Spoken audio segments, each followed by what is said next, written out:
Hey everybody, welcome to the Podcast Engineering Show. Barry's with me today. Barry, what's your favorite part of the frequency spectrum again? The bottom. The bottom! Oh yeah, baby. The bottom. Anyway, welcome to the show. My name is Chris Curran. Here we talk about podcast audio production in great depth. I do some interviews, although I haven't done one in a while. And I also do these Daily Goody episodes, like today, where I'm going to talk about 8 or 9 of the Daily Goody blog posts that I write probably about 3 times a week. And they're just little tips and techniques and tricks. So we're going to talk about 8 or 9 of them today, really good ones. Real quick, the next semester of Podcast Engineering School starts on June 28th, 2022. So June 28th, if you want to spend the summer transforming yourself into an elite podcast engineer, you can do that. And also, I want to mention all the daily goodies I'm going to mention in this episode, I'm going to link to in the show notes. So there's going to be a bunch of links in the show notes, just so you know. And also, I'm recording this on May 5th. I'm probably going to put it out tomorrow, May 6th. But at the end of this month, I'm attending PodFest in Orlando, which is going to be great. I'm totally psyched for that. And I also submitted to speak at Podcast Movement in August of this year in Dallas, I believe. So, I don't know. Who knows? Maybe I'll be going to Podcast Movement as well. Anyway, let's get into it. The Daily Goodies. The first one is about Captivate. Captivate is a podcast media hosting company, and I think they do a lot more than that, actually. But, when you're looking for a podcast media host to host your MP3 files, Captivate is a really good one.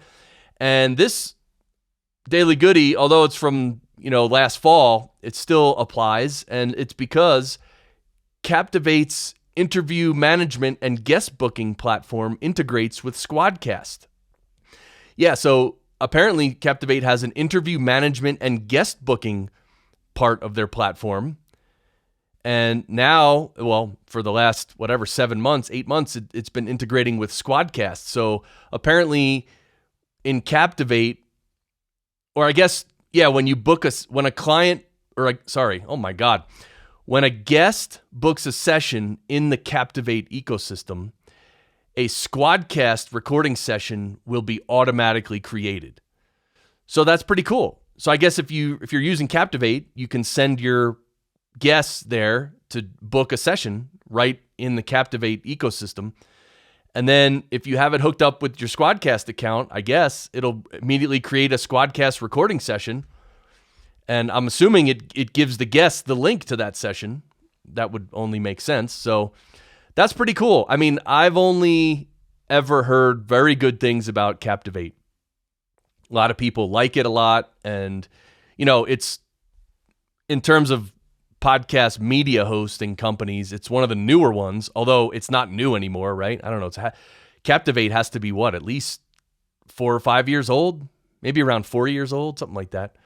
So, and they, when they built Captivate, obviously they had learned from a lot of the mistakes that the other hosting companies had made and also integrated newer features and stuff like that. So anyway, I've only heard good things about Captivate. I kind of wanted to try it myself, but it's, unless I'm starting a new show, I don't need to switch media hosts, and I haven't started a new show in a while. So, all right, well, that is it for that Daily Goody. Senseless. What do you mean, Barry? That was not senseless. That was a good one. All right, next one. Remote recording using Wi-Fi versus an Ethernet cable. So people in their homes or their offices, when they connect their computer to the internet, usually it's on Wi-Fi these days, right? Almost everyone connects to the internet using Wi-Fi, and that's fine. I mean, for the everyday person just, doing business or doing normal things on the internet, Wi-Fi is totally fine, obviously. But when we're producing audio over the internet, it's a lot better if you can connect to the internet using an Ethernet cable. Kind of hardwire yourself right to the internet. So you plug an Ethernet cable into your computer, and then you plug the other end into your router or your modem, And, then your computer is hardwired to the internet. And why is that good? Because the throughput is so much faster and smoother when you use an Ethernet cable when you compare it to Wi-Fi. Like I said, Wi-Fi is not bad, but with Wi-Fi, there can be chances of glitching and this kind of thing, especially when you're sending audio over the Wi-Fi signal or audio and video, right? So audio and video take up a lot of throughput. It's a lot of information. It's not just like, searching on Google and getting the results. That's just a little bit of text-based information. Very, very small amounts of data need to travel back and forth. But when you're doing audio and or video, that is a lot of data. So that's why sometimes Wi-Fi can't handle it. So that's why it's better to hardwire yourself to the internet. And of course, I especially recommend this for podcast engineers and producers who are, recording their clients' sessions online using like Riverside or Squadcast or Zencaster.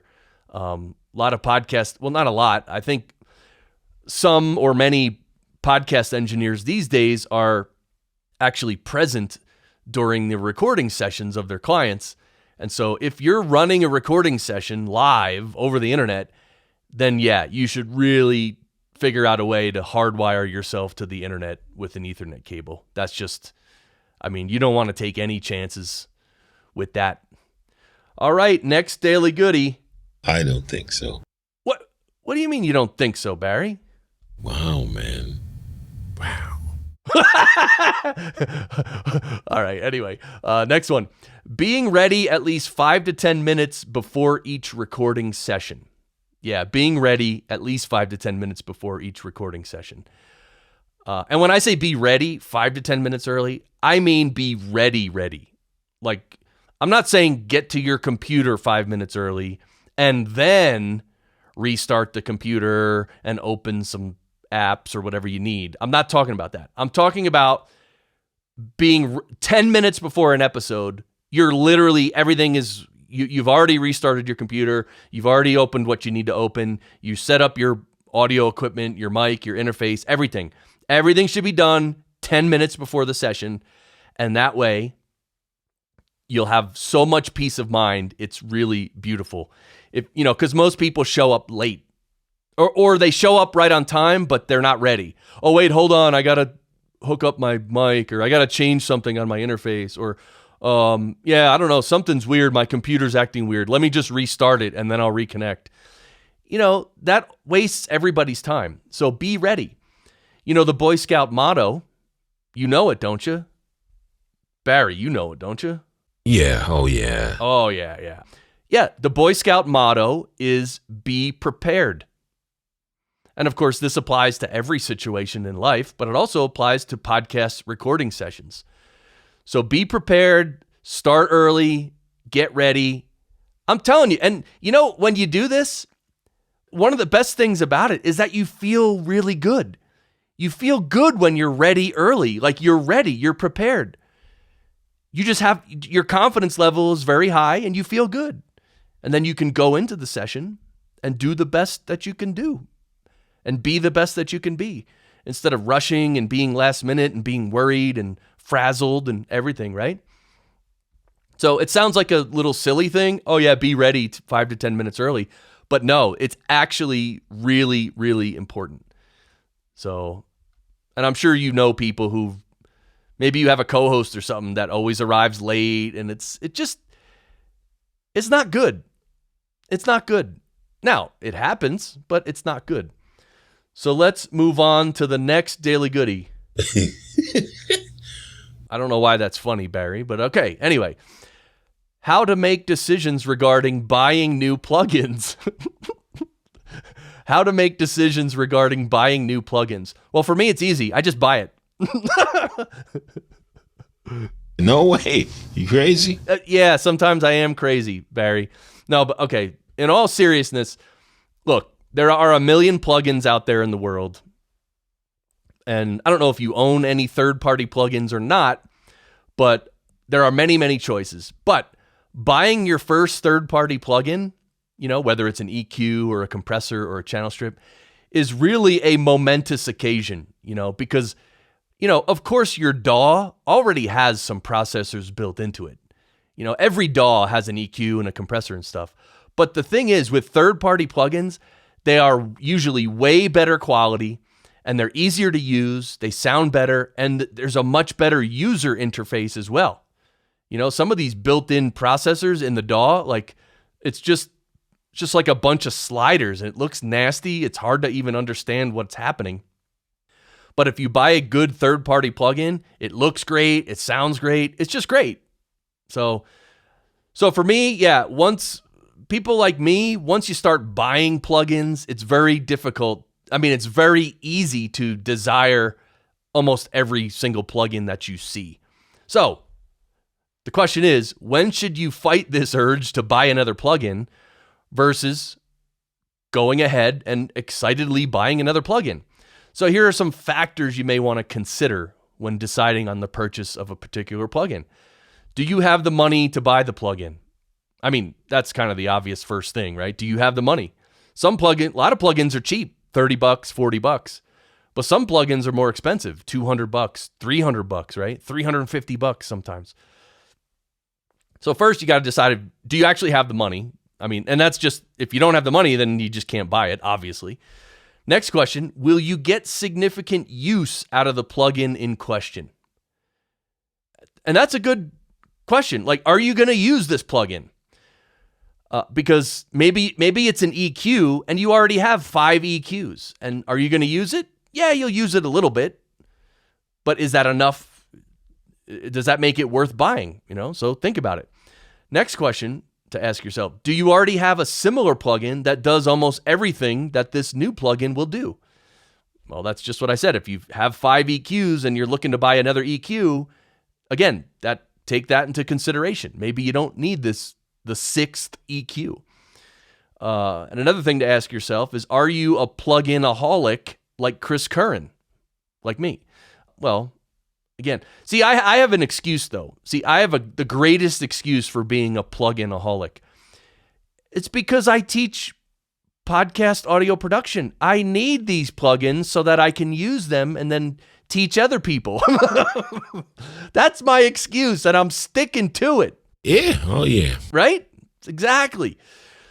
So another thing just to be aware of with new plugins and buying new plugins, every plugin that you might want to buy, you can probably try it for, a lot of these plugin companies let you try the plugin for a week or two without buying it. You just try it.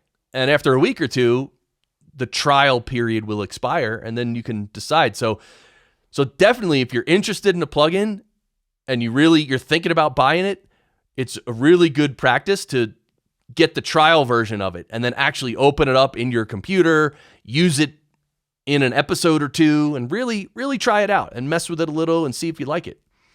So, yeah, another reason to try new plugins and stuff like that, and this is a smaller reason to buy new plugins, but if you try or buy a bunch of new different plugins, like as time, you every month or so, you maybe try a new one or buy a new one or something. Just by doing that, trying it and or buying it, that will contribute to your continued learning about audio.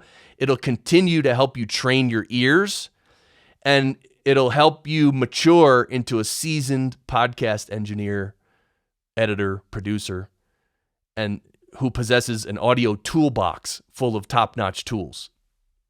So take it from me, I am a top-notch tool. Oh, yeah.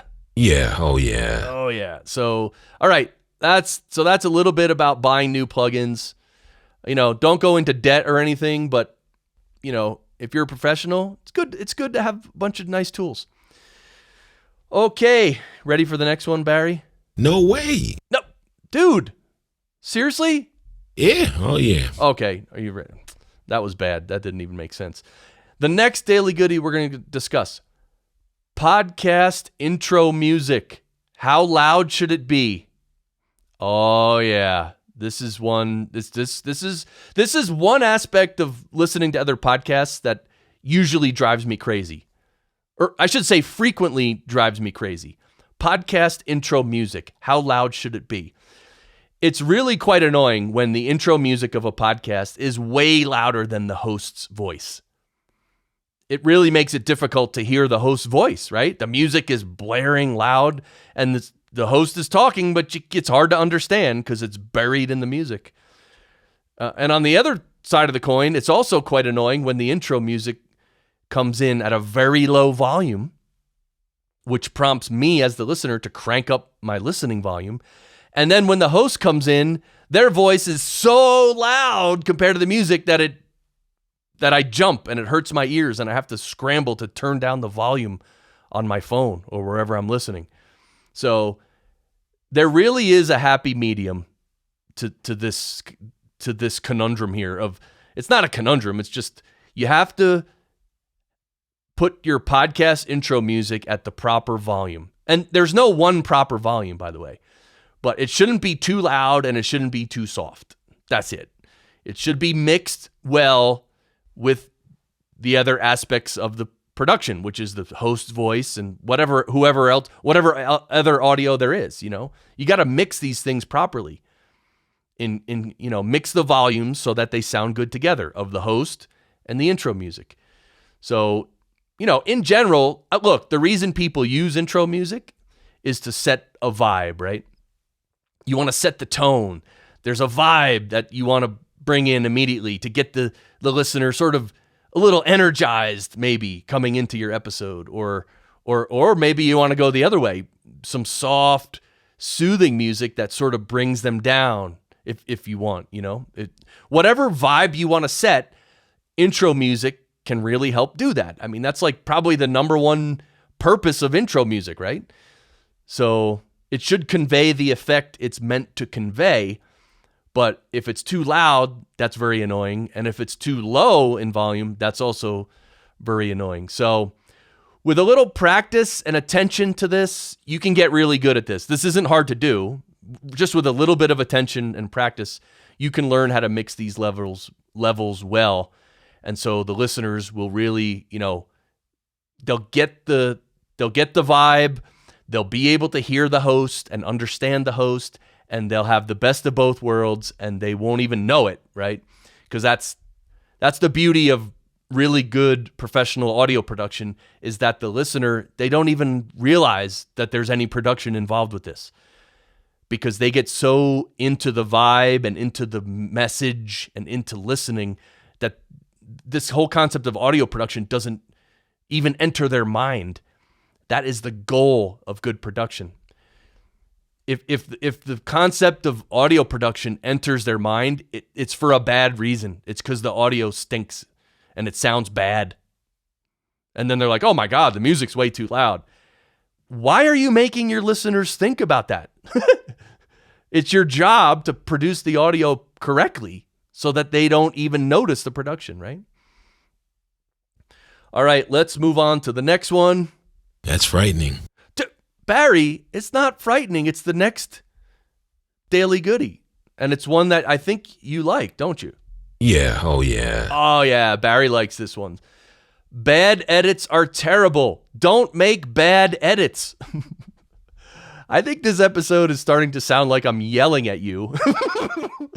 I'm not really yelling. Am I? All right, should I tone it down a bit? Look, bad edits are terrible. So don't make bad edits. So when editing, I have a list here, okay? When editing a podcast, right? Chopping off part of a word is a bad edit and it sounds terrible. So you should never chop off part of a word, right? Okay, another one. Removing too much of the natural pause between a question and an answer. Or sometimes between an answer and the next question.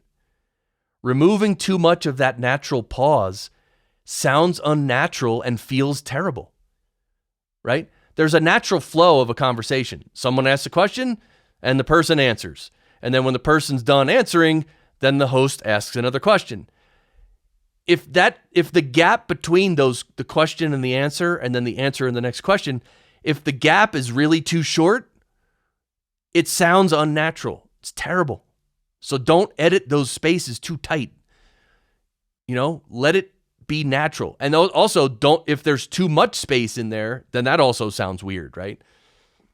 Then the listener, there'll be nothing for like maybe 4 or 5 seconds, and the listener starts to think, what's going on here? That's not good either. Okay, another one. Unskillfully removing ums can make a conversation's pacing sound artificial and unnatural.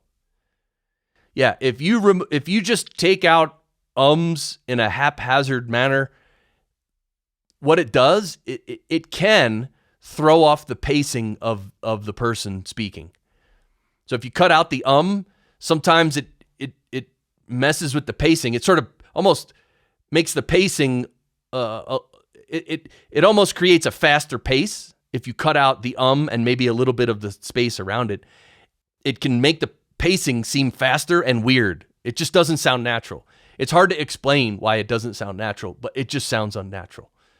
So, by the way, one of the ways to not do that is when you remove an instead of removing the entire what you can do is you highlight the entire and then you silence that selection, and then you only remove after it's silenced, the whole has been silenced. Then what you do is you remove about half of that silence. And so you remove the and you silenced it, but you only removed half of the duration of the and that way that'll actually help it sound more natural. That's a really good little trick. Okay, another one. Removing the human parts of a podcast, like laughing, pausing, struggling for a word. These are all human aspects of people speaking, right? If you remove those human aspects, the episode can make the conversation sound sterile and lifeless. So there's a balance there, I know, because if someone's struggling for a word, or if they say 5 times, they lip smack, of course. Yeah. In those drastic cases, yes, you have to remove a lot of the That's fine. But you don't want to take out, it's all about the pacing, and it should be natural. That's it. You want a lesson in podcast editing? It's about pacing, and it's about having it sound natural. Regardless what you edit, what you cut out, what you add in, I don't care what you cut or I don't care what you do, but after you make an edit, the resulting audio should sound natural and normal. That's it. All right. Oh, also, another thing that sounds terrible, another bad edit is cutting breaths in half. A lot of times when people edit, they don't pay attention to breaths. And breaths are natural, and people are used to just hearing breaths. It's natural. But if you remove part of a breath, maybe you're cutting out like a 5-second piece of silence, and you mistakenly also highlight like half of a breath, and you delete it, and then there's like half of a breath, that'll sound weird. Now, mostly the listener is going to hear stuff like that subconsciously. They might hear it consciously if it's egregious enough, but a lot of this stuff, especially the timing and stuff, people hear it subconsciously, and they know like something's not right. They know it, they just don't know what it is that's not right. So anyway, you get the idea. Don't make bad edits. It's not that hard to make good edits. I mean, I teach, this is something that I focus on in podcast engineering school. Not only the philosophy of editing, but actually all the little tips and tricks of editing, because it really is that important. There's nothing that screams amateur more than a bad edit. And you hear a bad edit and you just cringe. You're like, oh, terrible. All right, that's enough about bad edits. Let's move on.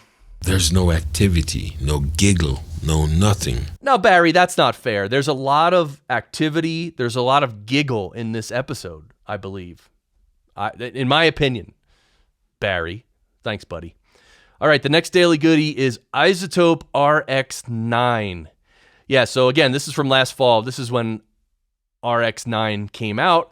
And if you don't know what Isotope RX is, it's a Standalone software, and it has a bunch of modules in it to clean up bad sounding audio, also to fix a lot of audio blemishes.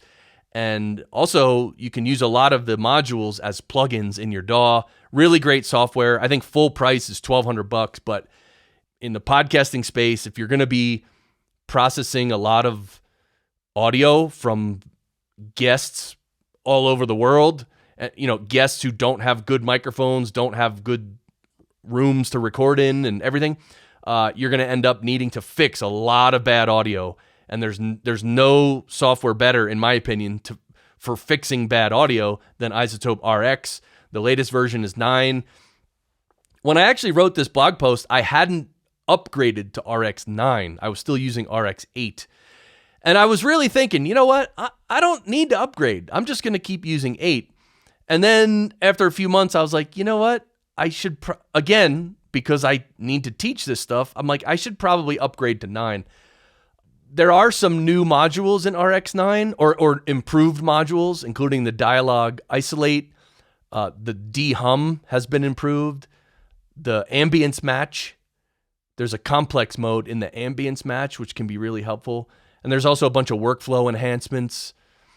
So there is some new things, but there weren't any new modules that I saw and that I was like, ooh, I need this. I need that new module. Yeah, I think it was RX 8 where they introduced a new module called Spectral Recovery, which is really cool, actually, because, sometimes when you record people, whether it's through Skype or whatever method they're connecting via, sometimes it'll make the high frequencies sound really dull, or it might not even include the high frequencies. Like, for instance, if you use Ringer, I believe this is still the case, but if you use Ringer, they only capture frequencies up until 11 kilohertz. So all the audio information above 11 kilohertz is not even captured. And sometimes if someone's connecting via a phone call, then it's like above maybe 5 kilohertz or 7 kilohertz at most, that is not even captured. So this spectral recovery module, which I believe they added in RX 8, that can actually add back some of those higher frequencies. It uses like artificial intelligence to sort of rebuild or sort of add those higher frequencies, and it can actually help a lot. So when I saw that in RX 8, I was like, yeah, that's cool. So I got RX 8. But RX 9, again, didn't have any modules that I was thrilled about, but I did upgrade. And again, RX is just the greatest thing for fixing bad audio. So, and one thing with Podcast Engineering School, students actually get a 50% discount on RX and Ozone and a few other things too. But RX, 50% at $1,200 that's a good discount right there. That's a good savings in my opinion. All right, and let's go to the last Daily Goody, I believe. Yep, this is the last one. No way. You crazy? No, Barry, it is. It is the last one, buddy. Using room tone when editing podcasts. All right, using room tone. All right, well, first of all, what is room tone? Basically, it's the slight background noise that is captured by a microphone when the participant is not talking or making any other noise. Actually, the microphone captures room tone all the time. And, room tone is like just the slight background noise. Like if there's an air vent that's pushing out air and in the background, it's just shh, little bit, or, every room has room tone. There's no room that has dead silence, right? So there's some ambient noise. There's some ambient noise, and the reason you might want to capture some of that, some people do this, they capture some of that room tone so that when they're doing post-production, if they ever need to add a little bit of space in there, they're not just going to add literally silent space, because believe it or not, if you listen to room tone and then there's a space of actual dead silence, you can hear the difference.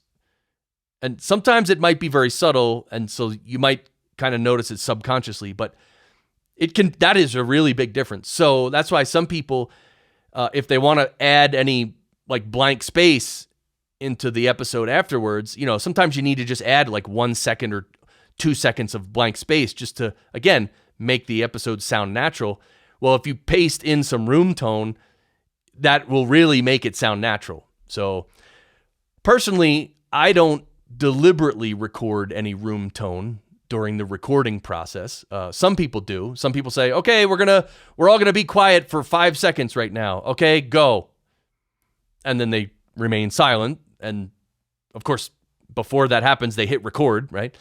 And so they capture some room tone for all participants. But usually I don't record room tone because, in a normal recording session, there are times when someone is silent and everyone's silent, like when you're getting ready to start or at the end. Usually you can find 1 or 2 seconds somewhere. So, and honestly, I don't use room tone like this in editing. But if I do, sometimes I do, very rarely I do. And if I do, I can find a 1 second or 2 seconds of room tone somewhere. So that's it. That's what room tone is. That's how you can capture some. And that's it for this episode. So thank you. I want to tell you specifically that I appreciate you listening. I'm happy that you're concerned and you're learning about audio production and you're concerned about getting better at audio production. That says a lot about you. And I applaud that. And I'm happy I can help. And I'm happy that my voice still cracks at 50 years old. Yeah, I just turned 50 like 2-3 weeks ago, I think. Anyway, if you ever have any questions for me, you can contact me through the website, podcastengineeringschool.com. There's a contact page. You can always send me a note. If you have any questions, if you have any comments, I'd love it. Any, suggestions for the show, anything, please. I'd love to hear from you. And also a quick mention of the smaller course that I have. It's called Getting New Clients at Higher Rates. So if you're, a podcast editor or producer who's working with clients, if you want to get some newer clients and you want to double the rate that you're charging, maybe even triple the rate that you're charging, I made a short course on how you can do that. And it's a great course. It works. I do it. That's how I do it. And anyway, that's on the website too. So, all right, that's it. Barry, say goodbye. Yeah, oh yeah. Well, that wasn't goodbye, but we'll take it. Thanks, everybody. We'll see you next time. Adios.